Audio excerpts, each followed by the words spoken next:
l'intérieur, là, si ton athlète il décroche, puis il se dit je suis pas bon, je suis le moins bon de l'équipe, je suis le moins important de l'équipe. Avec le Perfo Elite Podcast, vous allez passer de la préparation à l'évaluation, au suivi, jusqu'à l'entraînement. Nous allons parler de récupération, de mindset, d'habileté individuelle, de posturologie et de nutrition. Tout ça pour vous faire progresser et performer immédiatement. Rien n'est laissé au hasard. Bienvenue au Perfo Elite Podcast. What's up tout le monde? Bienvenue à un épisode spécial, tout simplement aujourd'hui, avec quelqu'un de spécial. Donc, j'ai Martin avec moi.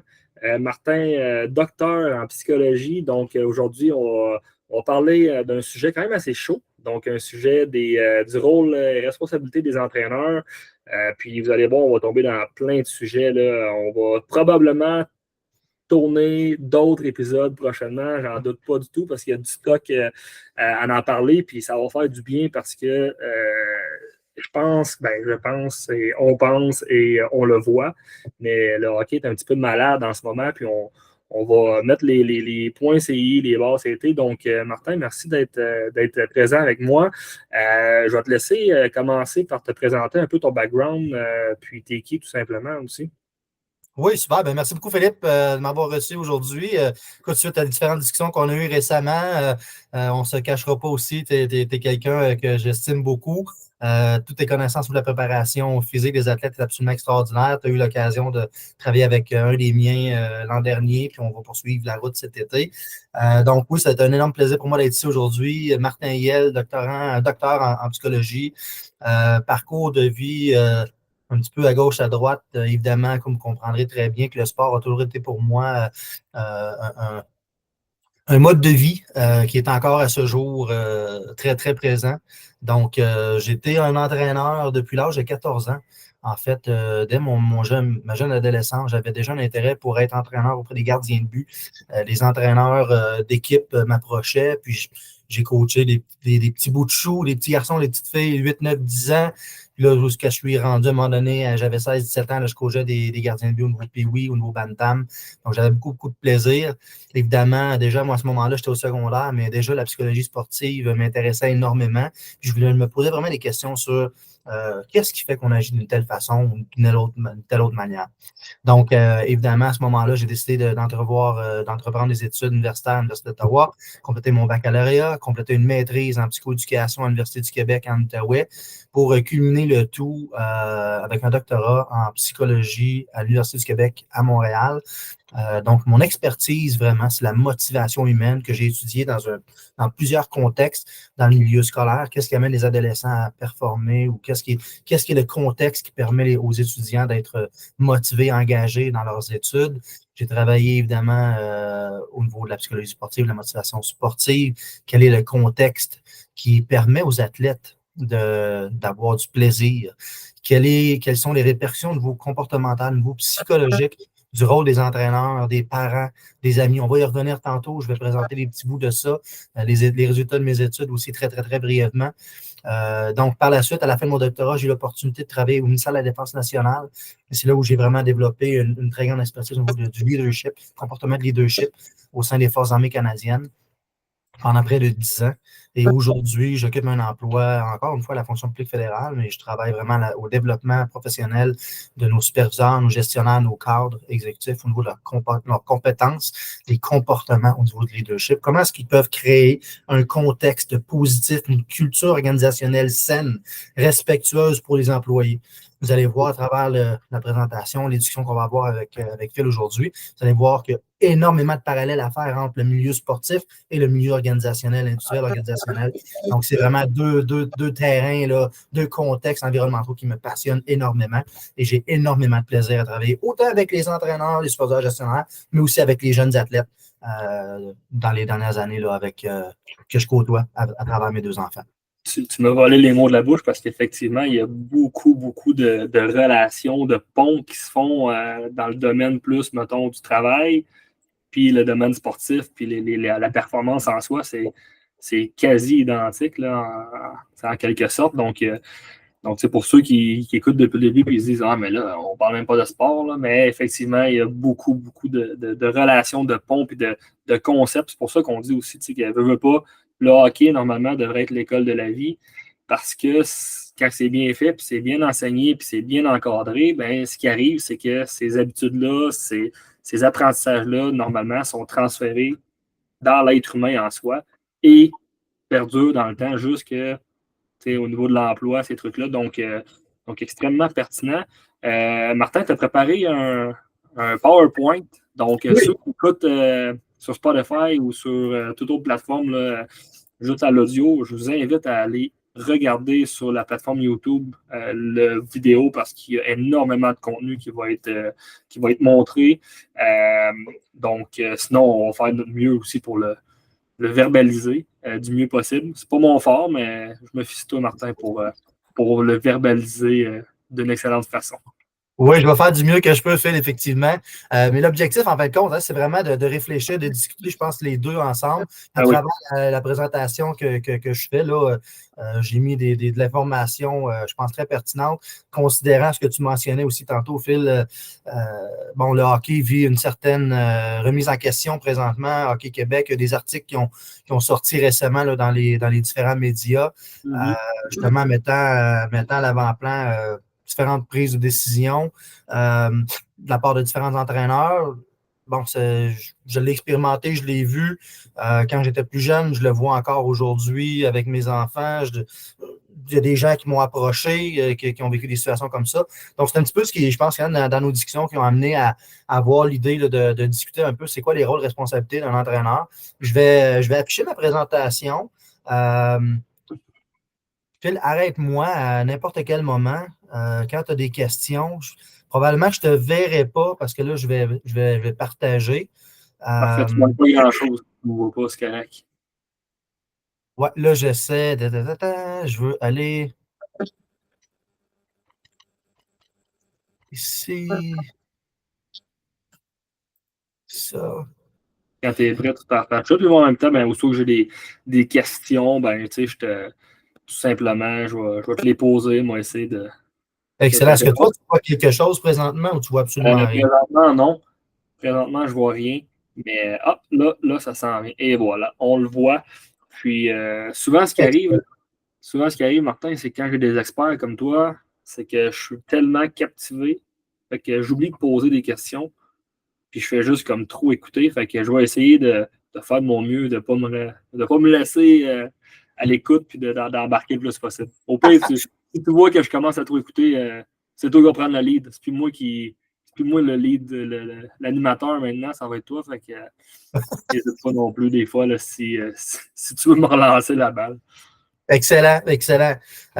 Écoute, je vais y aller d'un point de vue un peu plus théorique, là, dans une certaine mesure. Évidemment qu'un atelier comme celui-là ou une présentation que je fais présentement, il va y avoir, ou il y aurait plutôt beaucoup, beaucoup d'interactions.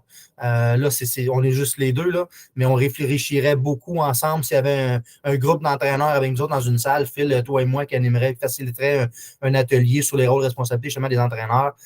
Écoute, il y aurait beaucoup de discussions, beaucoup de réflexions, puis je t'assure que je ne parlerai pas autant que je le parle présentement parce que justement, les entraîneurs ont beaucoup d'expérience, beaucoup de connaissances et ça, on ne peut pas le mettre de côté.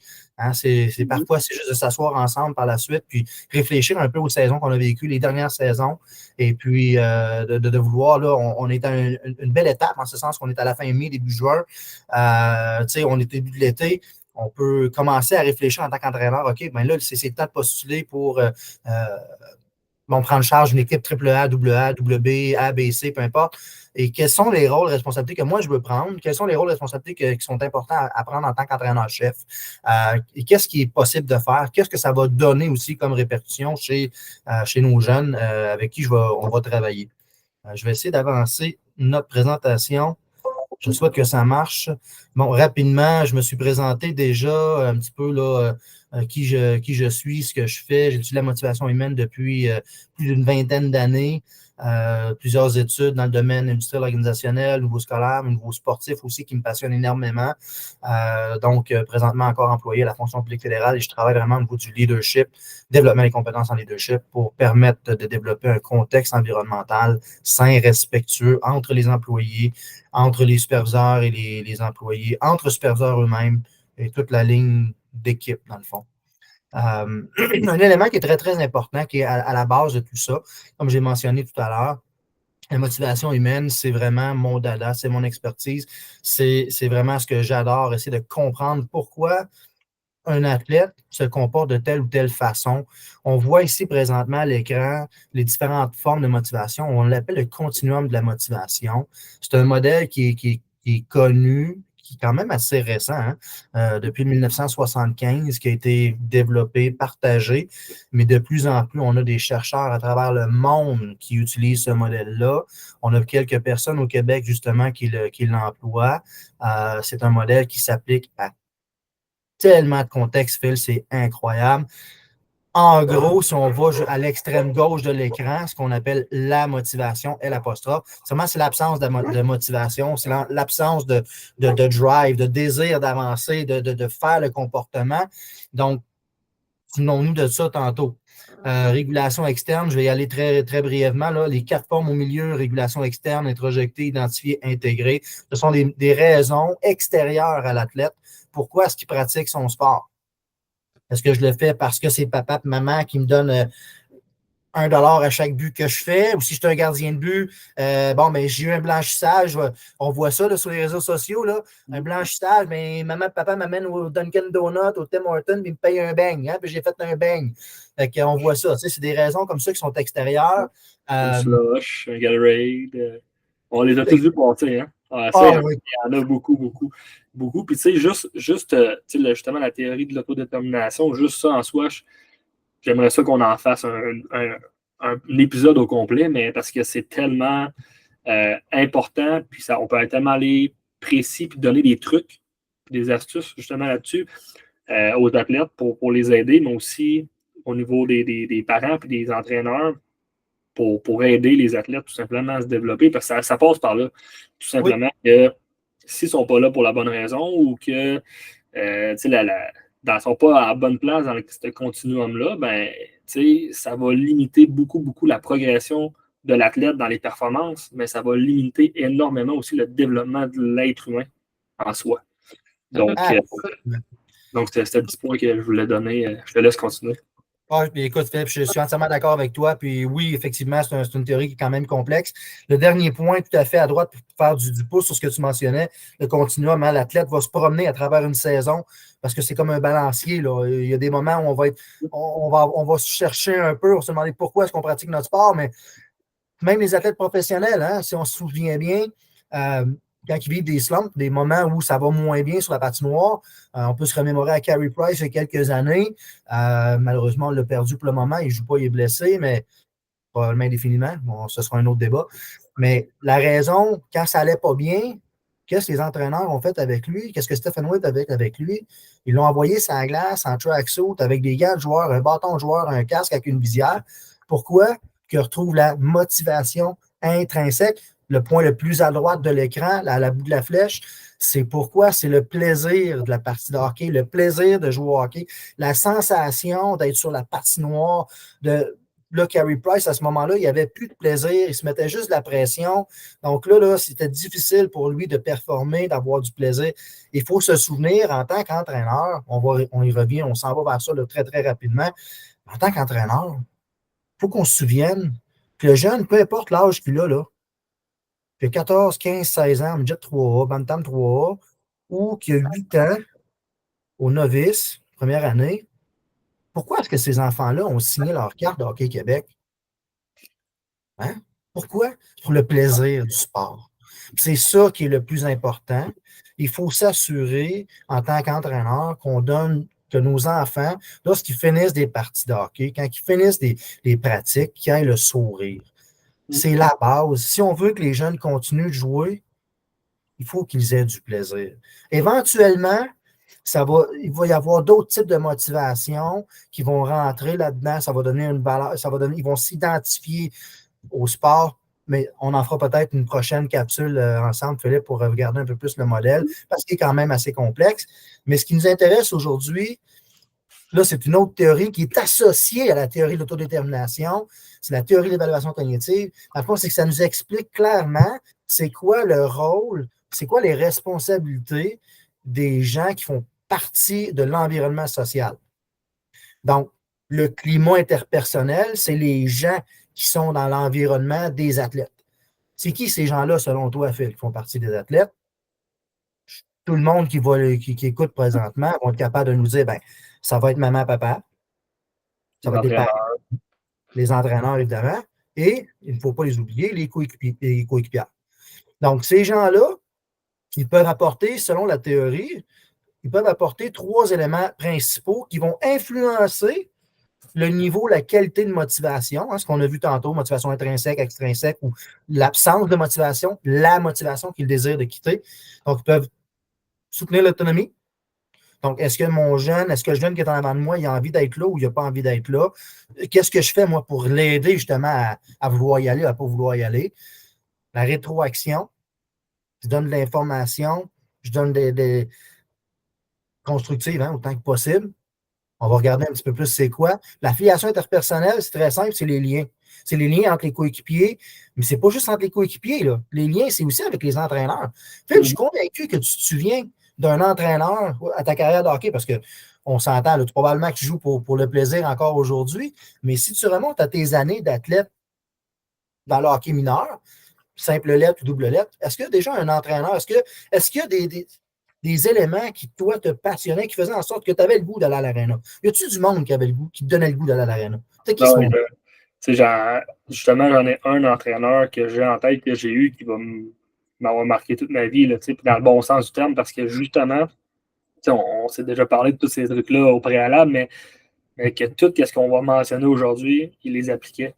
Puis ça a fait en sorte que justement, ça a été le meilleur entraîneur que moi j'ai eu personnellement, puis que j'ai encore des valeurs, puis des façons que je fonctionne, que je procède dans ma vie, mon quotidien, que c'est lui, en quelque sorte, qui m'a montré ou qui m'a poussé vers ces trucs-là. Mais autant qu'il y en a que j'ai eu des moins bons et que eux, malheureusement, ça a fait en sorte que je ne me suis pas bien développé. XY, mais que j'ai rien, non. C'est que des aspects négatifs que je n'ai pas appliqués, mettons, en soi. Là. C'est correct, ça fait partie de la vie. Ça devient des défis pour les enfants. Mais à ce moment-là, c'est là où le contexte environnemental dans lequel un enfant grandit, évolue, c'est là où il y a différentes personnes qui vont avoir un rôle plus important ou moins important. On va le voir tantôt, les parents, les entraîneurs, les coéquipières. Donc, le style interpersonnel qui soutient l'autonomie, c'est quoi? C'est des gens qui vont encourager, dans le fond, l'initiative, qui vont permettre aux athlètes de prendre un peu de responsabilité, qui vont encourager, dans le fond, les jeunes à agir selon ce que ça leur tente de faire, comme par exemple, un parent, un enfant qui a envie de jouer au hockey, si le parent a les moyens financiers, parce qu'on sait qu'aujourd'hui, le hockey, c'est un sport qui coûte excessivement cher, malheureusement, le parent va encourager ça. Il va OK, parfait. Que ce soit du basket, du volley, que ce soit des cours de musique, le parent a son rôle, dans le fond, d'une certaine façon, c'est de soutenir l'autonomie de son jeune. On a l'échange d'informations pertinentes. C'est quoi? C'est la rétroaction constructive. Donc, lorsqu'on prend un enfant, par exemple, cette année, j'ai pris un athlète à un certain moment donné. J'étais sur la glace avec lui. C'était pas avec des gardiens de but à ce moment-là, c'était avec des joueurs, mais je pense que je joue au hockey depuis j'ai 5 ans, donc j'ai certaines connaissances, certaines compétences au niveau technique. Pour ne pas reprendre M. Boucher et Guy Boucher qui avait parlé à un moment donné des aspects le technique individuel, le tactique individuel, le collectif et l'aspect mental, qui sont les 4 pattes de la table sur lesquelles on devrait travailler dans le milieu sportif, dans le milieu du hockey. Mais là, à ce moment-là, j'utilisais vraiment l'aspect mental avec l'athlète, puis j'appliquais aussi l'aspect technique individuelle où le jeune avait une petite problématique au niveau de son virage brusque. Il faisait un virage brusque qui était extrêmement large.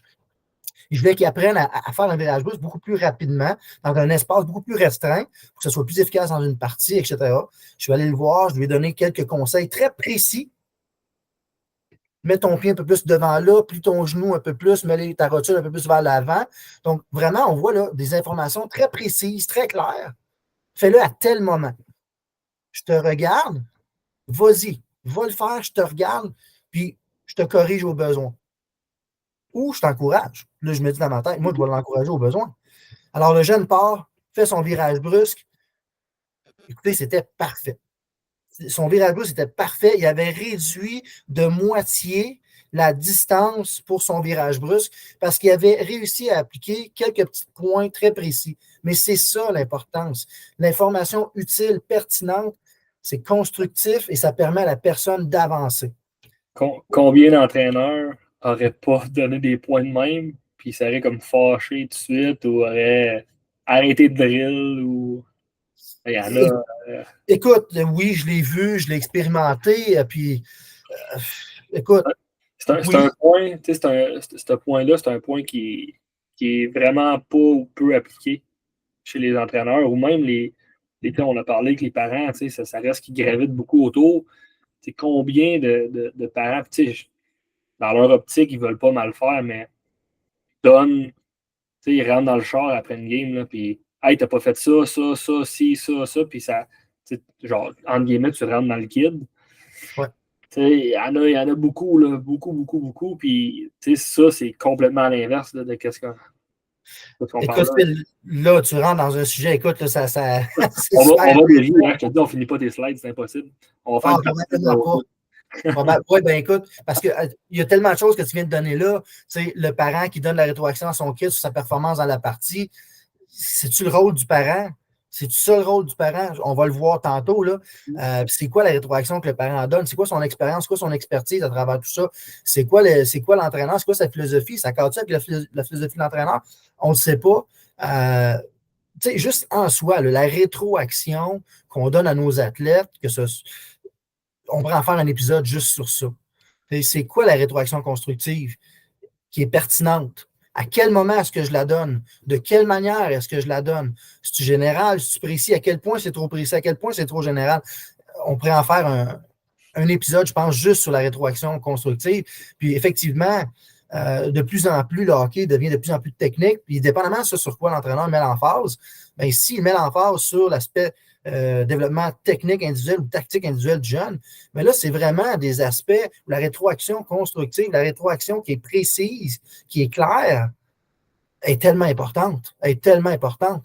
Fait on va y revenir. Mais le troisième élément qu'il faut prendre en considération, les affiliations interpersonnelles qui vont avoir un impact ou une influence sur la motivation des jeunes, justement, c'est le sentiment d'appartenance, le groupe, la cohésion de groupe. Tout le monde en fait partie, là. Quand je dis tout le monde, ce n'est pas juste les athlètes entre eux autres. C'est les athlètes entre eux, c'est le groupe d'entraîneurs, c'est le groupe des parents, c'est la gérante ou le gérant. C'est tout ce monde-là. Là. Tout ce monde-là a une influence, plus particulièrement, évidemment, l'équipe d'entraîneurs et les athlètes, mais tout ce beau monde-là ont tous une influence ensemble, puis peuvent avoir un impact majeur, une influence majeure sur nos enfants ou sur la motivation, la qualité de la motivation. Donc, on le voit là, dans le modèle que je suis en train de présenter. C'est un peu un modèle complet de ce que la théorie d'autodétermination présente. Donc, on regarde présentement le premier niveau qui est à l'extrême gauche de l'écran. Pour ceux et celles qui sont en visuel, là, vous allez voir le facteur contextuel au bas de l'écran. Et là, nous, présentement, on se concentre sur les 3 dernières bulles du bas, sur les comportements des entraîneurs, comportements des parents, comportements des coéquipiers. Comme vous comprenez, facteurs contextuels ou environnementaux, ça complète un paquet d'autres variables possibles, mais pour les besoins de la cause aujourd'hui, on veut se concentrer sur les rôles de responsabilité des entraîneurs. Donc, on va regarder la 3e bulle, soit comportement des entraîneurs. Le comportement des entraîneurs, on vient d'en parler rapidement, soutient l'autonomie, offrir la rétroaction, développer le sentiment d'appartenance ou l'affiliation personnelle. Ça va affecter quoi, dans le fond? Les besoins de ton athlète. Les 3 besoins fondamentaux de tout être humain sont: je veux me sentir compétent dans mon sport, dans mon milieu de travail, à l'école, je veux être capable de... J'ai un examen de maths en avant de moi, bien, je veux me sentir compétent, je veux savoir que je comprends. Quand je suis au hockey, quand je suis au basket ou au volley, bien, je veux être capable de... Je veux sentir que j'ai les compétences pour jouer à ce niveau-là. Fait que des fois, les jeunes qui jouent au Pee-Wee 2B ou à Tombe 2B, on ne leur rend pas service en les mettant dans un niveau surélevé si leurs compétences ne sont pas là. Le jeune va s'en rendre compte. On y revient plus tard. Donc, Comportement de l'entraîneur, je soutiens l'autonomie, j'offre la rétroaction, j'essaie de développer un sentiment de cohésion dans mon groupe, il va avoir une influence sur le sentiment de compétence de mon athlète, il va avoir une influence positive ou négative sur le sentiment d'autonomie, le empowerment. Est-ce que je suis en contrôle de mon jeu? Est-ce que je peux faire sur la glace pendant la partie? Est-ce que j'ai du lousse? Est-ce que je peux m'amuser là, sur le jeu? Est-ce que j'ai de la place à la créativité? On me donne-tu cette chance-là? Là? Mon hockey IQ, il est bon, je suis capable de lire la partie, le jeu qui se déroule devant moi. Est-ce que je suis obligé de suivre le plan de match à la lettre? Ou est-ce que là, parce qu'il y a un jeu qui se déroule devant moi, j'ai compris certains éléments, puis je peux faire quelque chose? Donc, ça, c'est un élément, un besoin. Je dois sentir que je suis capable d'être créatif sur la glace. Évidemment, ça va avoir le lien entre les athlètes, entre eux et avec l'équipe d'entraîneurs. Dépendamment de comment l'entraîneur se comporte avec les jeunes, ça va avoir une énorme influence sur le sentiment d'appartenance à l'équipe, que ce soit Canadien de Montréal, le nom de votre équipe, les Vikings de Terrebonne, l'Intrépide de Gatineau, peu importe l'équipe qu'on a, la façon que l'entraîneur va gérer, va développer les liens entre tout le monde, ça va avoir une influence sur la satisfaction de mon besoin. J'appartiens-tu à ce groupe-là? Là? Une cause qui est plus grande que juste mon développement à moi, mais je participe au développement de toute l'équipe en entier. Donc, tous ces éléments-là, le comportement de l'entraîneur va avoir une influence sur la satisfaction de mes besoins personnels. Ça va avoir une influence sur mon niveau de motivation, la qualité de ma motivation, pour se terminer vers des conséquences psychologiques, niveau de stress, niveau d'anxiété, anxiété de performance. Est-ce que je vais être satisfait de pratiquer ce sport-là pour éventuellement se rendre au 5e niveau du modèle, qui est mon intention de poursuivre ou d'arrêter à pratiquer mon sport. Puis, souvent, je t'interromps là, mais souvent, les entraîneurs, puis je rajouterai pas parce que je suis loin d'être un expert là-dedans, mais mettons, performance sportive en soi, mettons, serait comme dans le niveau 5, complètement au bout, parce qu'il faut que tu passes par toutes les autres étapes, les autres niveaux avant. Mais combien d'entraîneurs, de parents, ou même d'athlètes, des fois, ça vient peut-être d'eux-mêmes, mais qui se focus que sur l'extrême, complètement à droite du modèle, puis pense juste aux résultats plutôt. Ouais. Puis le reste, c'est tellement fait tout croche, mais il pousse dans le minime, le petit palier qui a peu d'impact quand tu te focuses juste là-dessus. Mettons, je te donne des pourcentages, là, mais mettons, tu focuses juste sur tes performances. On va dire que tu fais juste des skills sur glace. Mettons, tu vas peut-être améliorer de 10% tes performances overall, mais que si tu t'en vas au début, puis tu corriges tout de ce modèle-là, tu vas avoir peut-être beaucoup plus d'impact sur le outcome à la fin de la performance.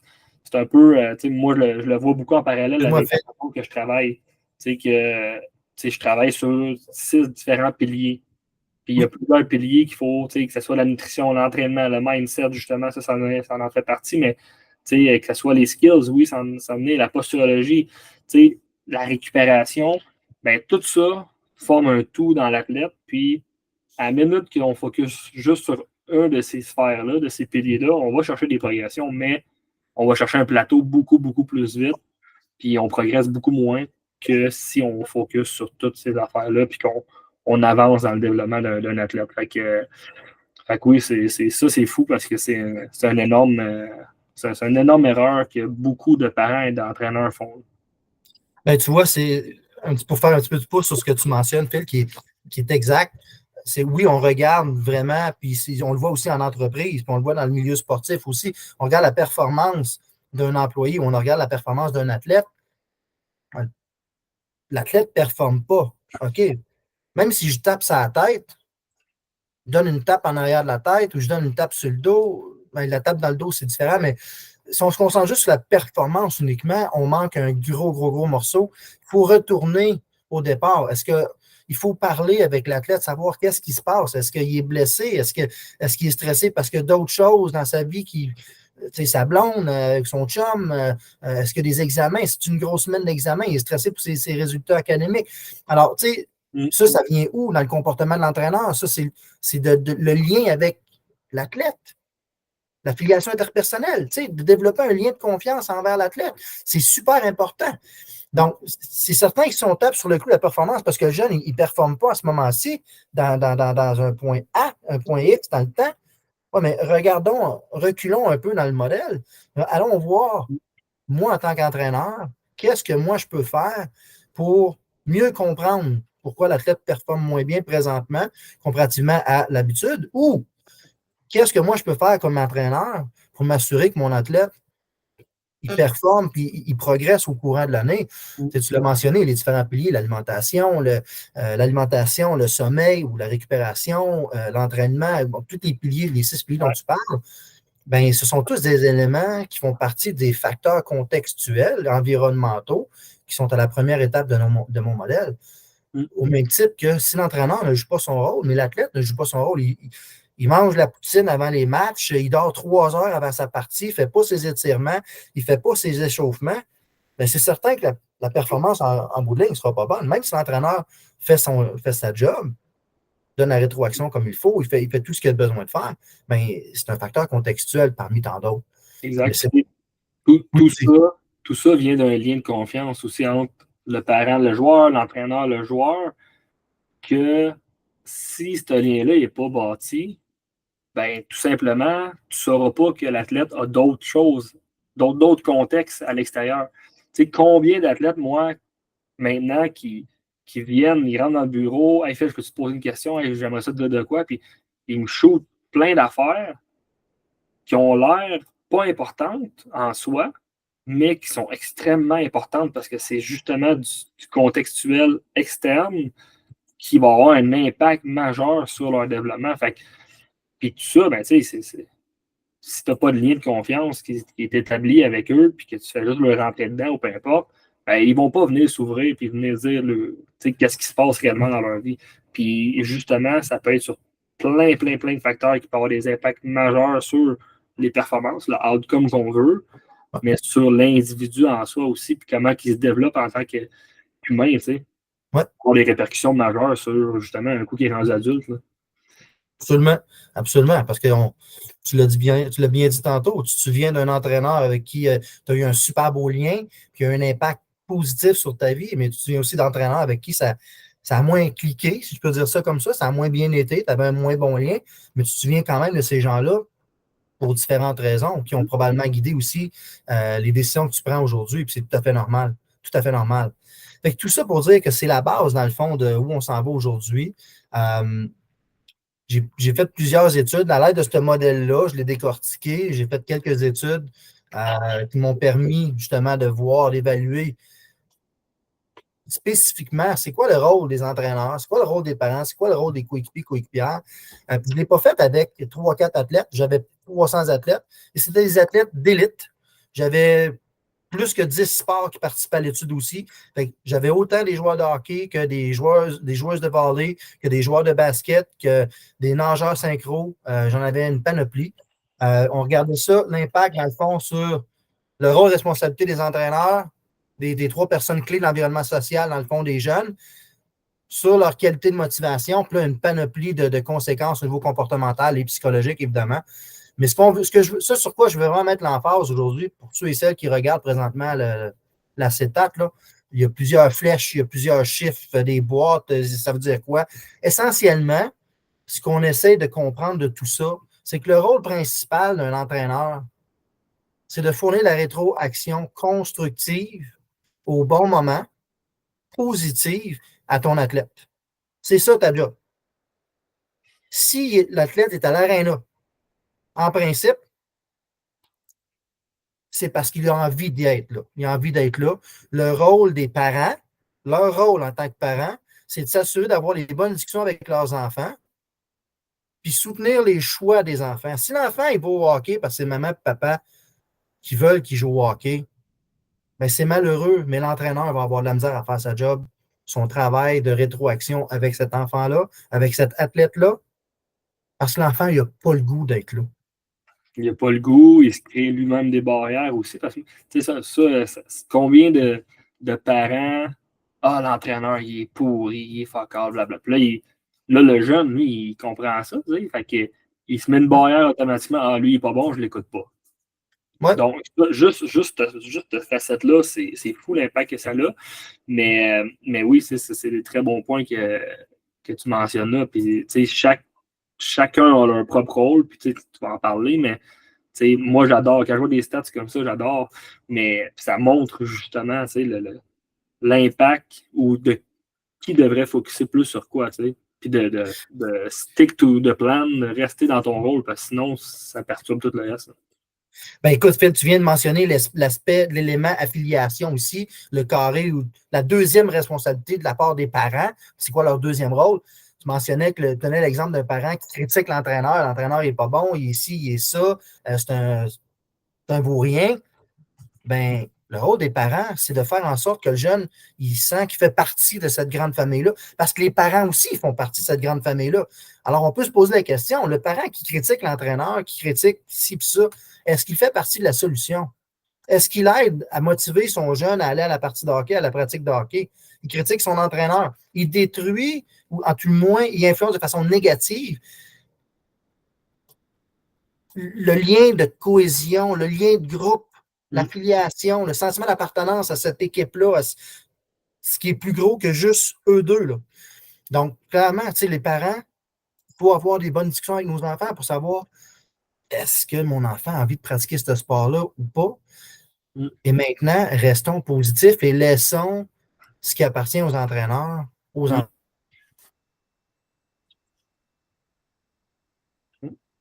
individuels. Au niveau ça avait coupé un peu, c'est correct, ça est revenu. OK, c'est revenu, OK, excellent. Donc, c'est ça. Oui, vas-y, Phil, vas-y. OK, ce que je m'en allais dire que justement, le parent, il ne fait pas ça pour mal. En tout cas, j'espère pour mal faire, mais la répercussion que ça a, c'est que, justement, comme j'ai mentionné, s'il y a des commentaires négatifs qui se passent du parent à l'entraîneur, de un, probablement que 3/4 des parents n'ont même pas les connaissances nécessaires, ils font juste chialer pour chialer. Puis après ça, c'est que là, l'enfant, lui, il écoute ça, comme j'ai mentionné, par ça, lui, il se met une barrière, que l'entraîneur est focal, je ne vais pas l'écouter. Mm-hmm. Mais c'est qui, dans tout ça, qui a les conséquences au bout de la ligne? C'est ton enfant. Parce que c'est lui qui ne va pas se développer à cause qu'il ne va pas appliquer qu'est-ce qu'il faut qu'il applique pour se développer. Exact. Donc, ça c'est... au bout de la ligne, si au moins ça peut... un parent change sa façon de voir les choses, on va faire notre job, mais quand tu fais ça, tu penses à aider ton jeune, mais tu ne l'aides absolument pas. Tu le nuis, tu lui mets des barres. Ce que tu es en train de faire, c'est comme s'il pédale en vélo, puis tu viens de mettre un bâton direct dans la roue, puis il vient de faire un front flip, puis il se pète la gueule. C'est direct ça que tu viens de faire, tu sais. Mais c'est fou parce que ça nuit directement. Puis, on le voit là, dans le haut pour ceux qui voient, là, mais des outcomes de ça, en haut, il y a la performance. Ça l'explique, c'est le R carré, que c'est un coefficient de détermination, puis à 0.10, comme ça explique 10% des performances. Donc, si tu perturbes tout le reste autour, ben, comme que je viens de mentionner, tu viens d'enlever 10% de potentiel gain dans les performances de ton enfant. Ouais. C'est à peu près ça que ça veut dire. Là. C'est un résumé rapide. Là. C'est gros. Là. Quand on parle tout se joue à quelques pourcents, là, tu viens d'en enlever 10%. Bang. Merci, bonsoir. Puis je rajoute, je fais encore du pouce sur quelque chose que tu as mentionné, Phil, sans même probablement t'en rendre compte. Si on regarde le rôle des entraîneurs, donner de la rétroaction. Le rôle des parents, c'est de soutenir les choix de ses enfants, d'aider à créer un sentiment d'appartenance à l'équipe. Mettons-nous dans le contexte du hockey canadien, québécois, où ce sont des parents entraîneurs. On comprend maintenant encore plus, à l'aide d'une image comme celle-là, des études comme ceux-là, la complexité pour un enfant, 7, 8, 9, 10, 12, même 13 ans, 14 ans, de comprendre que dans un moment donné, lors d'une pratique ou d'un match, c'est avec qui il parle présentement? C'est-tu avec papa ou c'est avec entraîneur Martin ou avec entraîneur Phil? Alors, c'est un élément qui est extrêmement important à considérer dans le modèle actuel du hockey, puisqu'on fait, principalement parlant, tout le hockey au Québec, à tout le moins, s'appuie sur des bénévoles qui sont des parents d'enfants. Je ne critique pas le modèle, loin de là, mais en même temps, il faut réfléchir. Je pense qu'il faut retourner un peu en arrière puis se mettre à réfléchir. OK, mais là, on met des entraîneurs qui sont parents. Il y a des biais, évidemment, positifs, négatifs envers certains enfants, envers nos enfants. Et nos enfants se posent la question aussi, à qui je parle, à qui je m'adresse, là? Je parle-tu à papa, je parle-tu à maman, je parle-tu à coach, à qui je parle, où est-ce que je m'en vais?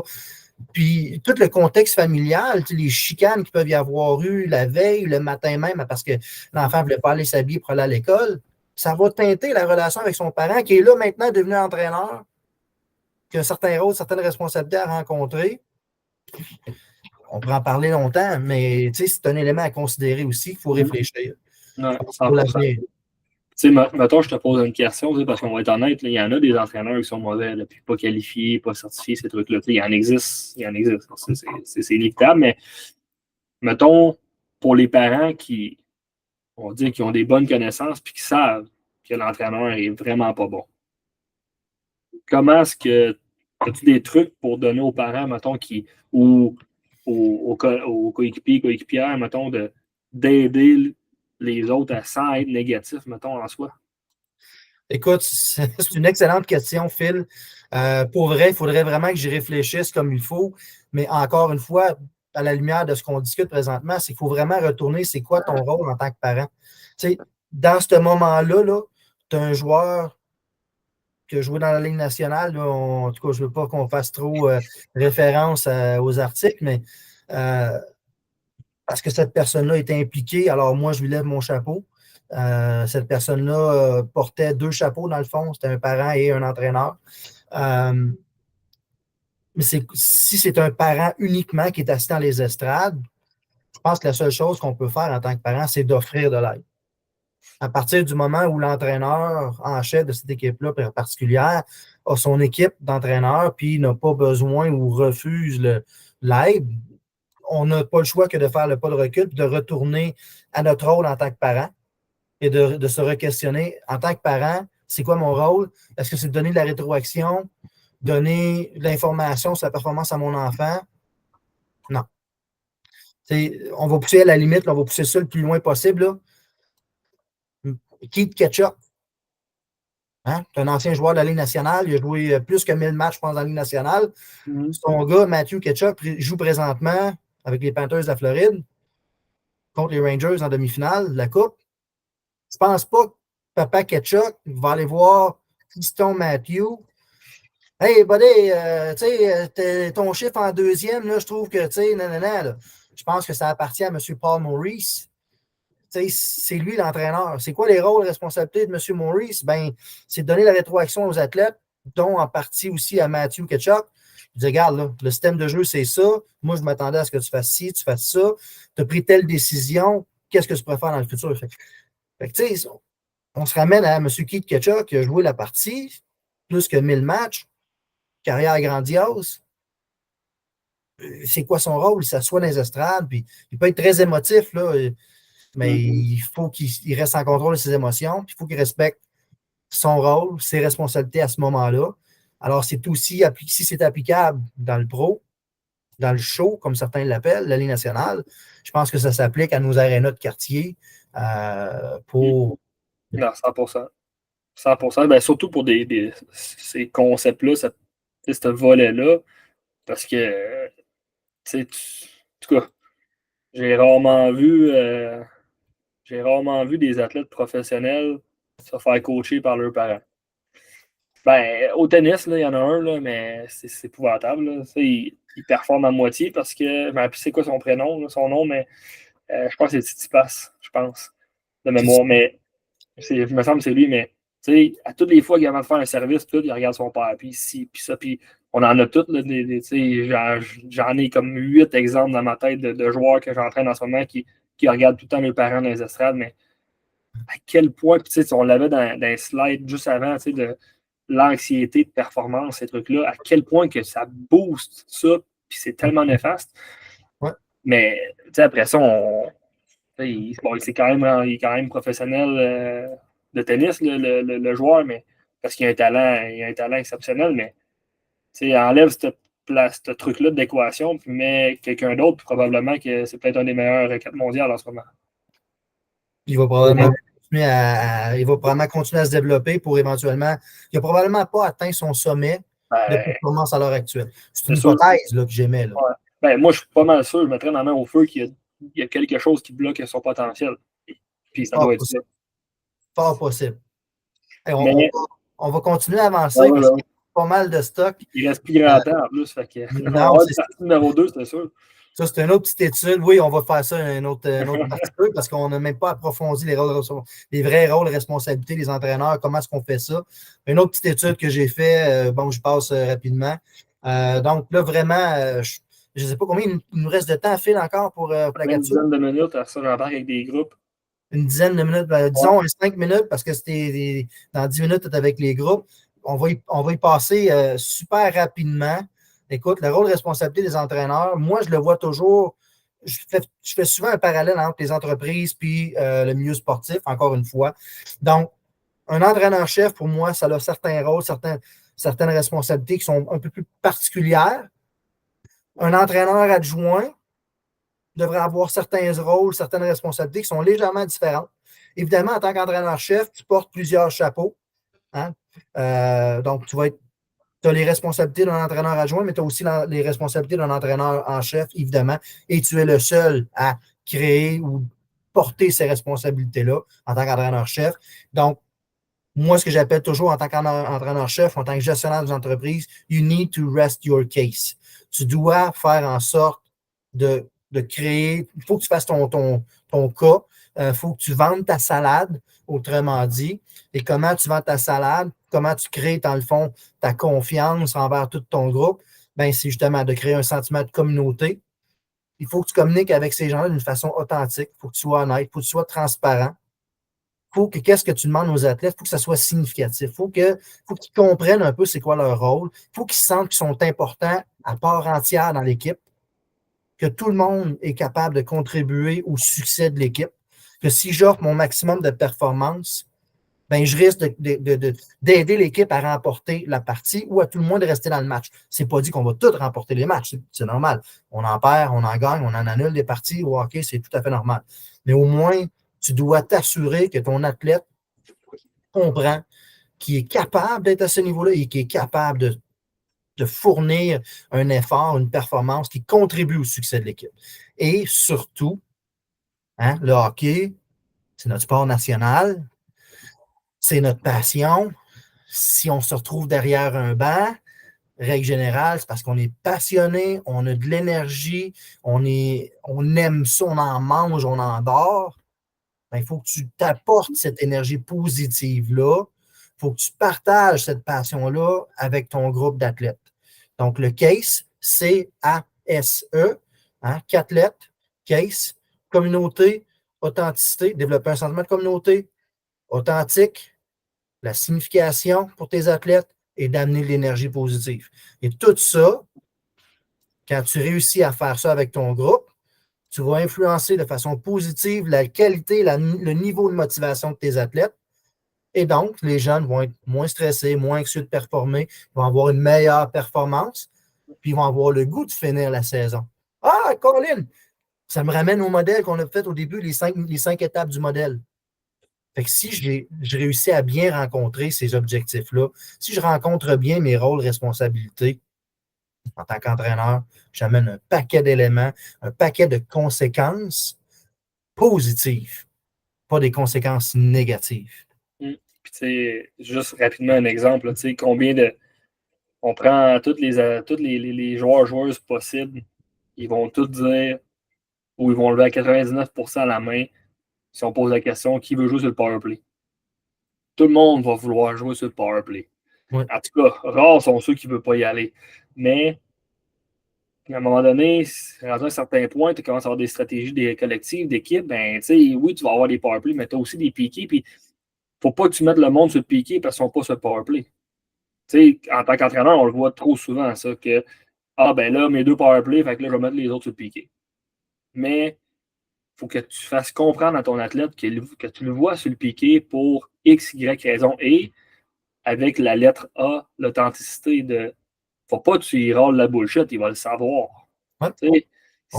Si c'est un petit attaquant, Bantam, 4 pieds 11, mettons, puis tu lui dis, c'est parce que t'es gros, puis tu fais des block shots, tu fais ça te piquer.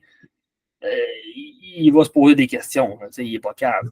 Mais c'est un peu de justement de faire montrer à quoi il sert dans l'équipe. Et sinon, combien de jeunes se posent la question, mais pourquoi il me pris en début d'année sinon, tu sais? C'est de les faire embarquer, puis ce que ça va faire, la fameuse phrase cliché, on l'a tout entendu, mais on est aussi fort que le maillon, la chaîne est aussi forte que le maillon le plus faible, ben, c'est littéralement ça. Que s'il y en a un qui débarque dans l'équipe, ça l'affecte complètement le reste. Et de beaucoup. Écoute, Phil, là, tu rentres dans ce qu'on appelle un peu le monologue intérieur. Là. Si ton athlète, il décroche, puis il se dit, je suis pas bon, je suis pas bon, je suis le moins bon de l'équipe, je suis le moins important de l'équipe. Écoute, on va pouvoir faire une capsule juste l'importance du monologue intérieur. C'est quoi l'impact sur l'individu lui-même ou elle-même, puis l'impact sur le groupe, comme tu l'as si bien dit. Il y a des exercices en programmation neurolinguistique que j'ai fait avec certaines équipes. Je le faisais avec un individu, puis je le transférais à l'équipe au complet par la suite, et j'en revenais pas. Là. C'est l'énergie qu'on dégage.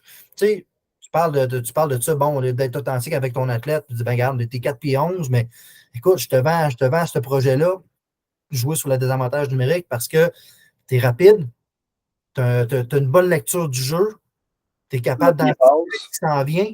Exactement, puis mettre le bon bâton à la bonne place, couper les passes, ou tu anticipes le jeu, puis tu es tellement rapide, tu es capable d'aller couper la passe, puis tu es capable d'aller partir en échappée, puis d'aller compter des buts un peu. Je pense hier soir, je pense le Knights of London, ils ont fait un but comme ça en désavantage numérique. Dans les nationales, on en voit plein, ça arrive souvent. Ce n'est pas nécessairement les joueurs qui sont sur l'avantage numérique, mais parce qu'ils ont des rôles de responsabilité. Mais les entraîneurs, on a aussi des rôles de responsabilité. Non, 100%. Puis c'est ça. Je pense que ça conclut quand même bien la partie 1 parce qu'il va y avoir une partie 2 et probablement d'autres parties et des autres épisodes de sujets précis. Mais sur tout ce qui est rôle et responsabilité d'entraîneur, on va avoir une partie numéro 2, c'est sûr et certain. Fait que rapidement, écoute, un grand merci, Martin, pour ton temps, de nous avoir montré ça. On va continuer dans une partie numéro 2 prochainement. Un grand merci, Phil. Passe une belle journée. Puis au plaisir de vous retrouver tout le monde. Si vous avez des questions, vous pouvez communiquer avec Phil via